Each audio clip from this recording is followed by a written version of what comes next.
अस्सलाम वालेकुम स्टूडेंट्स, उम्मीद करता हूँ सब लोग खैर खैरियत से होंगे। अच्छा स्टूडेंट्स, ये मेरे पास एक MA2 का क्वेश्चन आया है again from short term decision making, और ये सवाल है लिमिटिंग फैक्टर एनालिसिस का। अभी लिमिटिंग फैक्टर एनालिसिस में किस तरीके से सवाल फॉल करता है, ज़रा सवाल को पढ़ लेते हैं। सवाल की रिक्वायरमेंट है, one of the resources is in short supply and B is preferred to A as a result. The resources in short supply is. सबसे पहले तो इसके लिए हमें निकालना होगा contribution for product A and product B. A company currently produces and sells two product A and B. Details per unit are as follows. A की detail ये रही, बी की डिटेल ये रही। 16 मेरे पास सेलिंग प्राइस है, 6 और 4 10 मेरे पास वेरिएबल कॉस्ट है, तो इसका कंट्रीब्यूशन आ गया 6।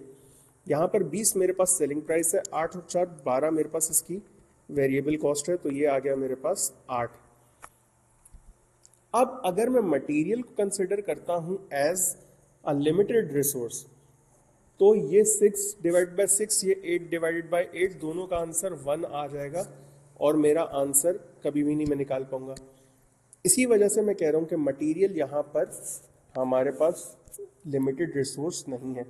But when it comes to labour, आप देखो लेबर दोनों में सेम टाइम लग रहा है, लेकिन मुझे दोनों में से कोई एक बनाना, तो मैं रैंकिंग करूंगा। ये आ रहा है मेरे पास 1.5 और ये आ रहा है 2।